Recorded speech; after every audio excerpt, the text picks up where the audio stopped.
तर नमस्कार मंडळी, मी राज तरी वाजता लग्नाचं ब्लॉग पार्ट 2। तर सकाळीच अगदी फटफटी उठलंय 6 वाजता। तर बाहेर येऊन बघते तर वातावरण अगदी भारीच झालं होतं आणि थोडी थंडी पण लागत होती। तर सकाळी सिद्धू आमचं फटफटी 5 वाजता उठून कामात गेलेलो, तो पण आलोच होतो। तर मालवण लग्नाला जाऊसाठी आपलं बाबू पण सकाळीच उठलो होतो। मग काय आंघोळ बिंगोळ केला आणि कुका बोलला जरा शर्टावर इस्त्री मारून दे। तर कुको शर्टावर इस्त्री मारून देत होतो। मग काय चहा वगैरे प्यायला आणि आपली तेवढ्यात रिक्षा पण आलीच होती। तर आज मस्त फॉर्मल घातले होते। तर आजची ड्रेसिंग कशी वाटली नक्की सांगा कमेंट मध्ये। मग डायरेक्ट निघालो सोनाळीच्या दिशेने जाऊ। काय सोनाळीत तर येऊन पोहोचला होता। तर मस्त लग्नाची गाणी लावली होती, भारी वाटत होता। प्रार्थना घेतला आणि मग आम्ही काय वाजवत होतो। तर नवरदेव गाडीत बसवला आणि आम्ही इलाव डायरेक्ट बस मध्ये। तर आपली बस पण सुटलीच होती। आपल्या 2 कीबोर्डीज बघा कसं अगदी गॉगल बिगल घालून बसले होते, म्हणजे कसं टॉपचा विषय।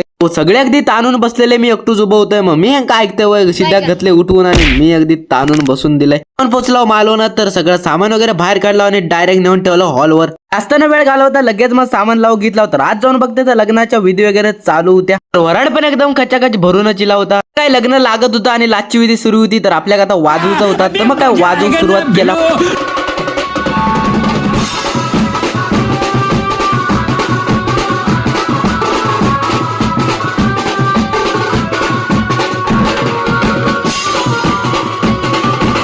तर झाला होता। तर आमच्या मराठी शाळेतले आमका गुरुजी भेटले, तर त्यांच्यासोबत बोला होता आणि आपल्या वाजवून तर काय लयच गरम झाला होता म्हणून हॉलमध्ये इला. तर मस्त इकडे एसी हॉल होतो, तर मस्त आनंद घेत होता। तर इकडे नजर टाकताय बघताय तर काय लांब लचक अगदी जेवणाची लाईन सुरू होती। तिचे पोर सगळे लाईनीत उभे होते, मी आणि चिराग फक्त शेवटला होता। तर आम्ही काहीचं राहता हो इकडे सपकन अगदी घुसला वाट। तर पण विचारता अरे बाबा मध्ये काय घुसतं, तर मी त्यांना सांगितलं असतं मी नवरदेवाचा भाव आहे, तर माका कोण अडवता। बघा कसा प्लेट घेऊन जात होता, एका भूक लागली होती। मग आम्ही पण प्लेट घेतला पण आमका जागा नव्हती बसूक। मग काय प्लेटी घेऊन इकडे तिकडे नुसतं नाचत होता। काय समोर खुर्च्या लावला आणि खुर्चीवर मग काय जेवला होता। काय पर्याय नव्हता आमच्याकडे। मग काय आपला जेवण पण झालंच होता। मग जरा बसला होता, बसून जरा मग बोलला होता वाजवूया, मग वाजवू जात होता। मग काय परत वाजवूक सुरुवात केला।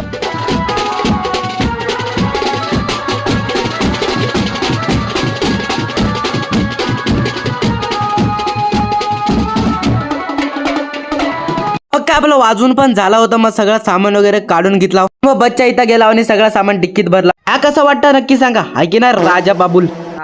मग काय बस मध्ये इलाव, तर बाबू इकडे ड्रम वाजवत होतो। तर सगळी अगदी त्या काय बघत होती, म्हणजे फोन बिन सगळ्यांनी बाहेर काढलेली होती व्हिडिओ करूसाठी।